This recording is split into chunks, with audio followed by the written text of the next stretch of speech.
SBS.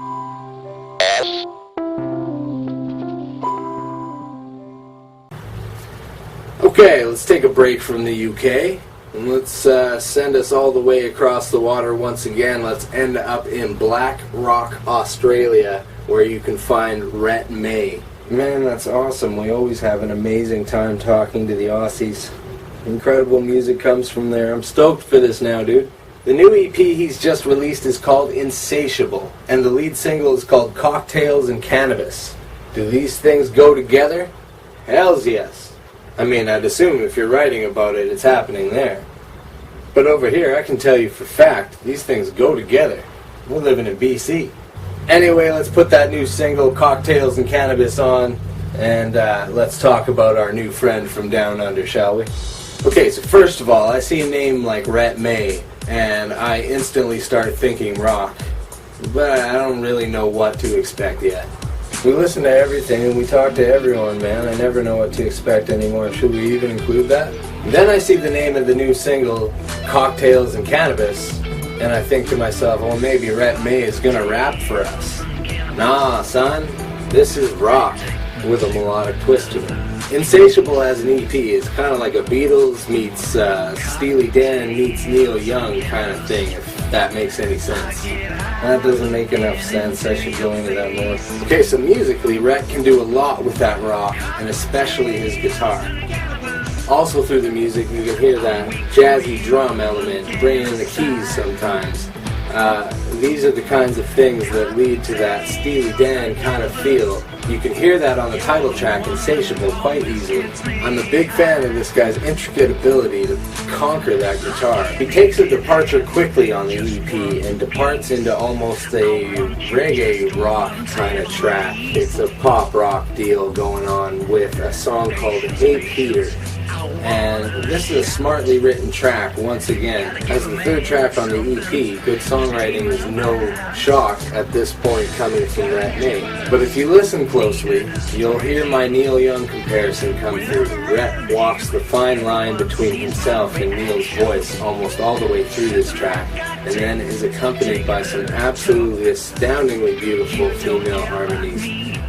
Just work perfectly in this track. Definitely one of those perfect pop pieces that you can see could easily translate to different styles of music and become a hit in any kind of genre. All of this leads to one of my standout tracks on the EP called Jenny. Now that's not to say that the single Cocktails and Cannabis isn't worth talking about. Of course it is. But this particular track, Jenny, really helped support my Beatles time. That's some classic style songwriting right there, and if you think this beard doesn't have a soft spot for the classics, then think again.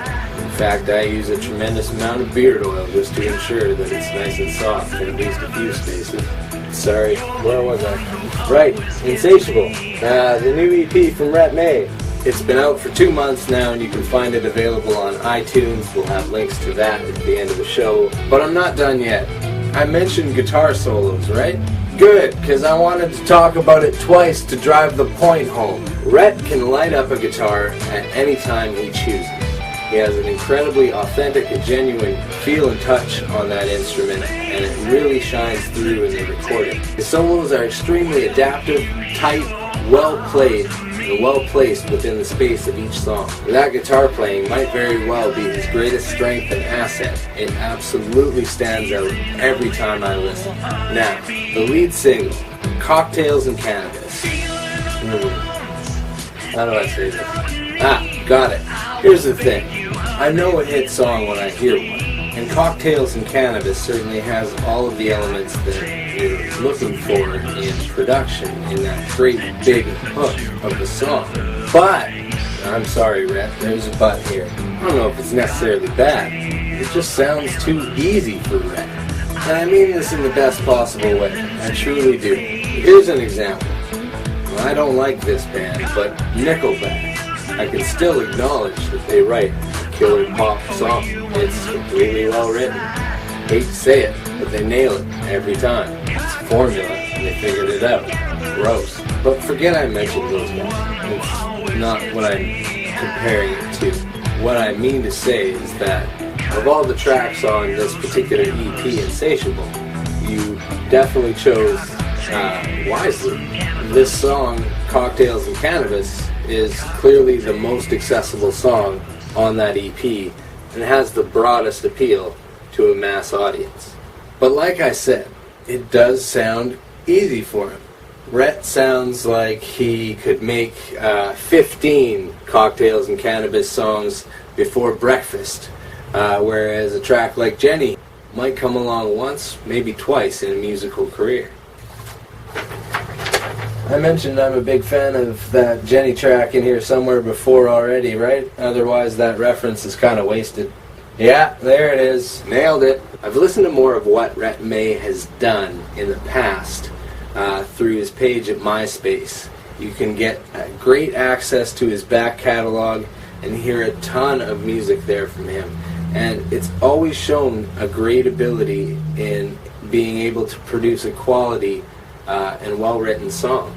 And it was great to get that comparison because you can hear that growth in the songwriting and in the production on his new EP, Insatiable, and just how far that Rhett May has come along. But I also have to admit, for fans of bands like the Arcade Fire or artists like David Bowie, check out some of this back catalog by Rhett.